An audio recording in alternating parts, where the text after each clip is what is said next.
So today we are starting optical fiber.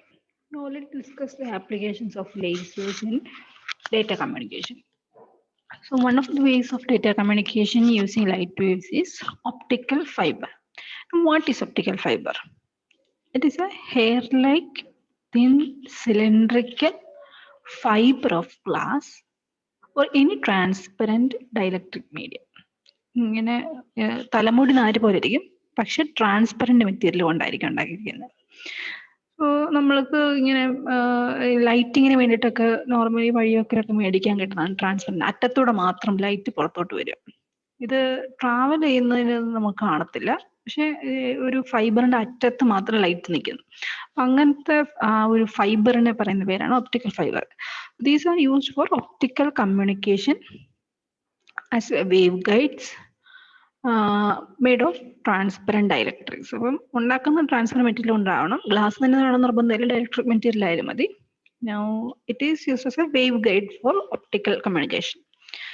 Now its function is to guide visible and infrared light over long distance. അതായത് data കമ്മ്യൂണിക്കേഷന് വേണ്ടിയിട്ടാണ് over long distance. Visible ലൈറ്റും pass ചെയ്യാം, infrared ലൈറ്റും pass ചെയ്യാം. Now this is the structure of optical fiber. So we can see there are different layers. The main two layers of optical fiber are core and cladding. ഏറ്റവും innermost ആ ഒരു ലെയറിനെ പറയുന്ന പേരാണ് core. The innermost region here we are guiding the light. This is the region where the light is guided through. And it has a highest refractive index. Now, it is surrounded by a coaxial middle region known as cladding. Let it have a refractive index N2 ആണെന്ന് വിചാരിക്കും. N1 should be greater than N2 ആയിരിക്കണം. അപ്പോൾ കോയാക്സിൽ അത് same access തന്നെയായിരിക്കും. കോയാക്സിൽ ഒരു layer തന്നെയാണ്, പക്ഷെ refractive index കുറവുള്ള ഒരു റീജിയനിലോട്ടാണ് വേവ് കോറിനെക്കാട്ടിലും റിഫ്രാക്റ്റീവ് ഇൻഡെക്സ് കുറവായിരിക്കും ക്ലാഡിങ്ങിന്. Okay, now cladding is surrounded by a protective coating. It may be made of some plastic or polymer. അതിനെ പ്രൊട്ടക്ട് ചെയ്യാൻ വേണ്ടി വീണ്ടും സ്ട്രെങ്ത് കൂട്ടാൻ വേണ്ടി സ്ട്രെങ്ത് മെമ്പർ ഔട്ടർ ജാക്കറ്റ് ഒക്കെ കാണും. Anyway protective layers outer coating ആയിട്ട് കാണും.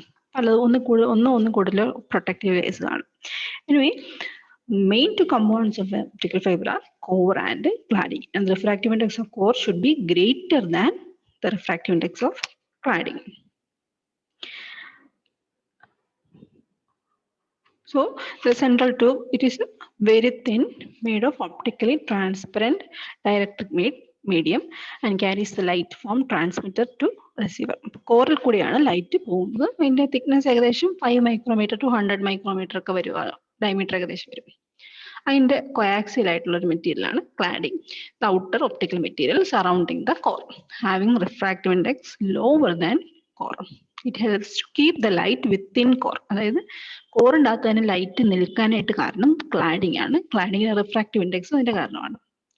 ബഫർ കോട്ടിംഗ് എന്ന് പറഞ്ഞാൽ it protects the fiber made of silicon fiber. അതിന്റെ ഒരു പ്രൊട്ടക്റ്റീവ് ലെയർ പോലെയാണ് ബാക്കി ബഫർ കോട്ടിങ്സ് എല്ലാം.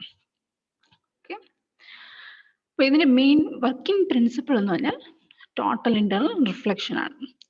ലൈറ്റ് റേ ഇതിപ്പോ കോറാണ് കാണിച്ചിരിക്കുന്നത്. കോറിൽ ഇതിപ്പോ ലൈറ്റ് റേ ശരിക്കും പറഞ്ഞാൽ ഒരു when it travels from a denser to rarer medium. Suppose ഈ ബ്ലൂയിഷ് കളറിൽ കാണിച്ചിരിക്കുന്ന ഒരു ഡെൻസർ മീഡിയം ആണ്, ഈ വൈറ്റ് കളറിൽ കാണിച്ചിരിക്കുന്ന കുറച്ചും കൂടി റിഫ്രാക്റ്റീവ് ഇൻഡെക്സ് കുറഞ്ഞ റീജിയൻ ആണ്. So when a light ray travels from a denser to rarer medium such that the angle of incidence is greater than the critical angle, the ray reflects back to the same medium. Dot and reflection ക്ലാസ്സിൽ പഠിച്ചപ്പോൾ കൊച്ചിലെ പഠിച്ചിട്ടുള്ളതാണല്ലോ.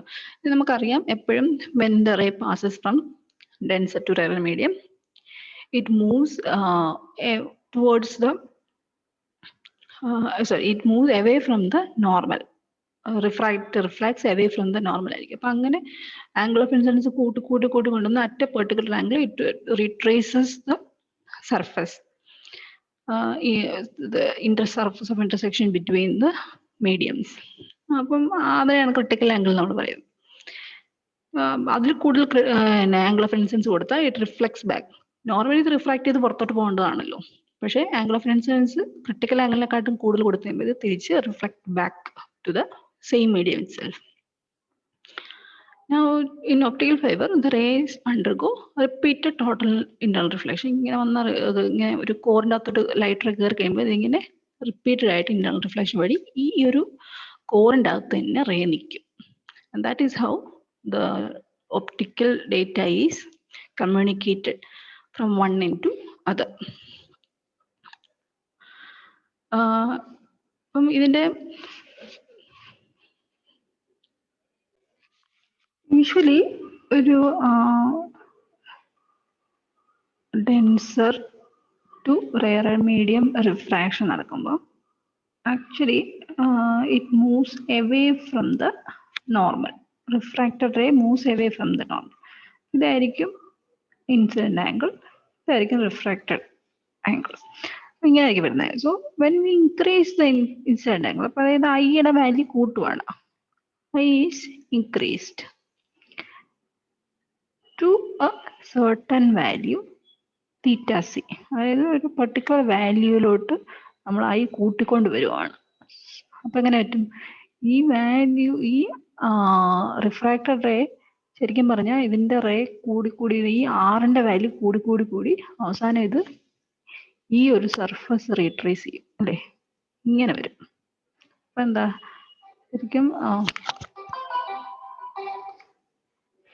ഇത് refracted angle എന്ന് പറയുന്നത് 90 degree ആയിട്ട് മാറും.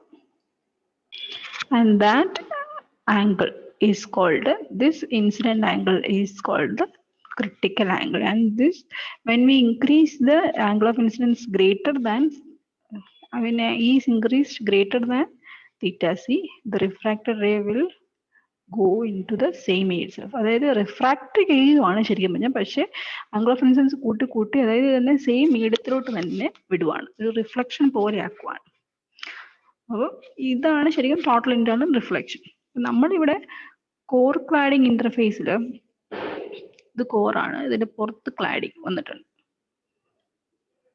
Okay, ഇതൊരു cross section ആണെന്ന് വിചാരിച്ചാൽ ഇതാണ് കോറ്, ഇതിന്റെ റിഫ്രാക്റ്റീവ് ഇൻഡെക്സ് N1.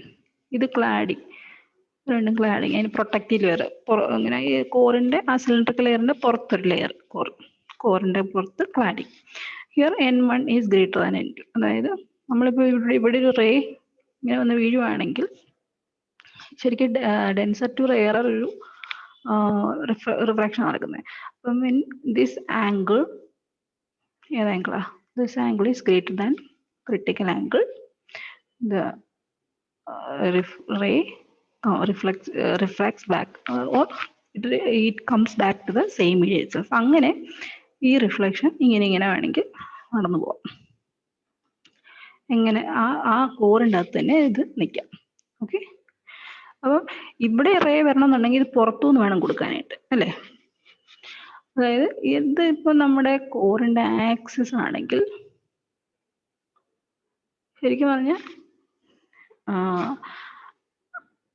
ആക്സിസുമായിട്ട് ഇത് മേക്ക് ചെയ്യുന്ന ഒരു ആംഗിൾ ഉണ്ട്, ഈ ആംഗിൾ, അതിനെയാണ് അക്സെപ്റ്റൻസ് ആംഗിൾ എന്ന് പറയുന്നത്. Okay, theta A.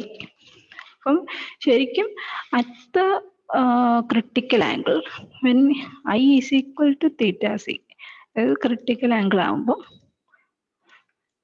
നമ്മൾ സ്നെൽസ് ലോ അനുസരിച്ച്, സ്നെൽസ് ലോ എന്ന് പറഞ്ഞാൽ എന്താ? Sine I by sine R എന്ന് പറഞ്ഞാൽ refractive index. When it travels from N1 to N2, refractive index is N2 by N1.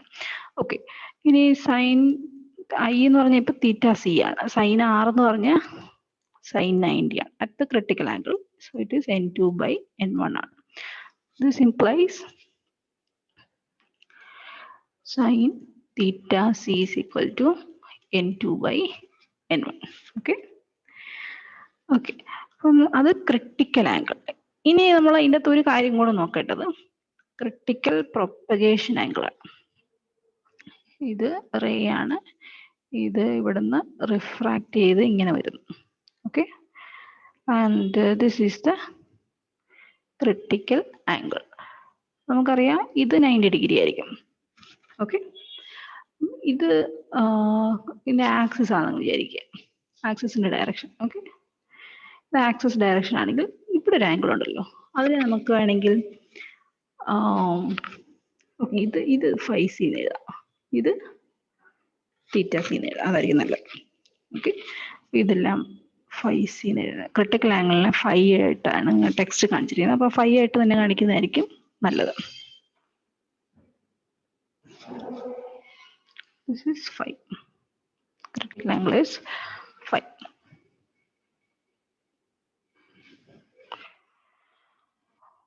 Okay. Phi C is the critical angle. അപ്പോൾ ആ സമയത്ത് മറ്റേ ആംഗിൾ ഉണ്ടല്ലോ, that is critical propagation angle.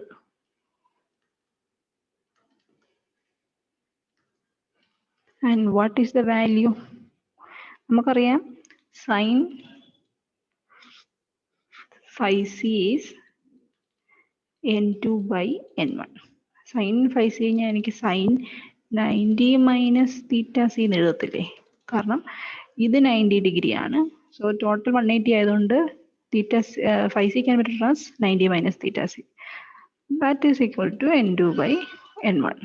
എന്നാൽ sin 90 minus C എന്നാ cos theta c. So theta c can be found by cos inverse of n2 by n1. So this is critical propagation angle. Okay. ഇന്നത്തെ ക്ലാസ്സിലേക്ക് ഇത്ര മതി. നമ്മൾ critical angle പഠിച്ചു, critical propagation angle പഠിച്ചു. So how the optical fiber works.